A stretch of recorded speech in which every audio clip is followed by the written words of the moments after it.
Assalamualaikum warahmatullahi wabarakatuh. Bersama saya lagi di sini, kita akan membahas pernikahan. Tepatnya pernikahan di LDII. Kalau kita orang Islam, kita diwajibkan menikah dengan sesama Islam. Kita nggak boleh menikah sama orang musyrik, orang Majusi, ataupun orang Nasrani. Tapi di LDII kita nggak boleh menikah kecuali dengan orang LDII juga. Jadi jangan heran kalau yang ingin menikahi orang LDII akan disuruh ngaji di LDII juga, atau akan disuruh syahadat balik karena mereka menganggap orang di luar LDII sebagai bukan orang apa ya. Sebenarnya keyakinan kita, orang di luar LDII yang menyembah Allah pun kita Islam, tapi pemahaman di LDII kan mereka mengatakan orang-orang di luar LDII sebagai kafir. Sebab itu kalau kita hendak menikahi orang LDII, kita diwajibkan untuk mengaji di LDII, untuk bersyahadat kembali, agar mereka menganggap kita imannya sah. Bukan sah secara Islam ya, sah secara pandangan mereka lah.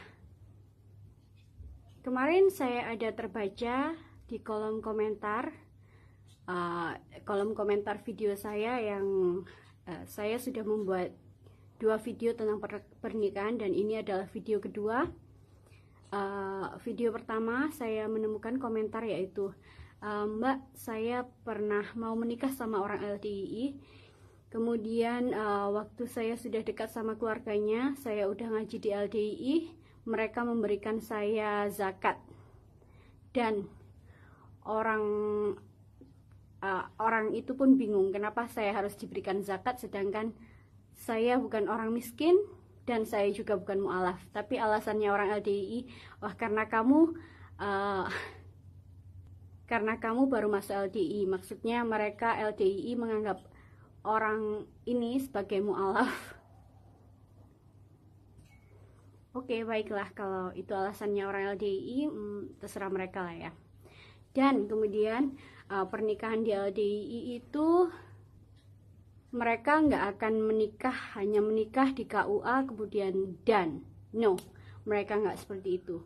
Mereka ada 2 pernikahan. Pernikahan pertama, pernikahan yang dinikahkan oleh orang LDII juga, alias penghulunya orang LDII juga, karena mereka menganggap pernikahan di KUA itu pernikahan nggak sah.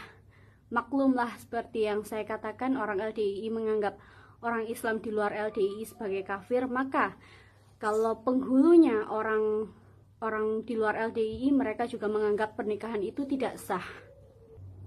Kemudian kemarin di video saya yang part 1 saya akan membicarakan pernikahan di LDII, dan kemudian ada orang LDII yang menelpon saya, bukan menelpon sih, tepatnya kayak nyinggung-nyinggung gitu, mengatakan bahwa gini, kalau pernikahan di LDII dinikahkan sama orang LDII itu sebabnya karena yang penting sah dulu secara agama.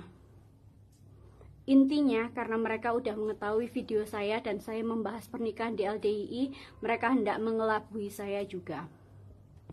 Tapi ya karena saya udah pernah di LDII, saya tahu fatonah bitonahnya mereka, saya tahu mereka memang tukang bohong,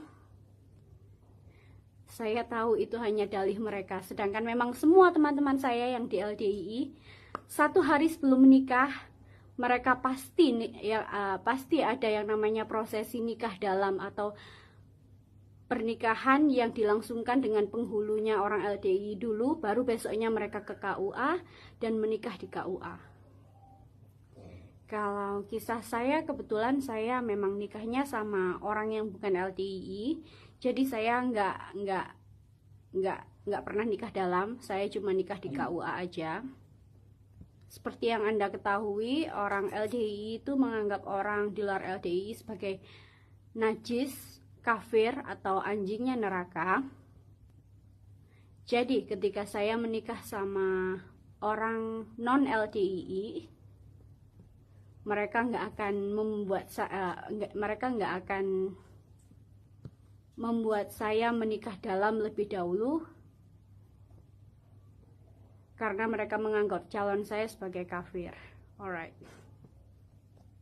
Oh ya, curhat dikit ya. Saya tahu video-video saya ini akan menjadi kontroversi di kalangan orang-orang LDII, dan alhamdulillahnya saya nggak peduli karena apa yang saya sampaikan adalah benar. Jadi kalau mereka mengatakan saya menjelek-jelekan atau apapun ya terserah.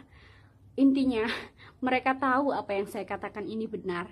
Kalaupun mereka mengatakan saya berbohong atau saya menjelek-jelekan, mereka tahu, dalam hati mereka tahu, dan mereka tahu kalau Allah tahu yang sebenarnya saya berkata benar dan mereka berkata bohong.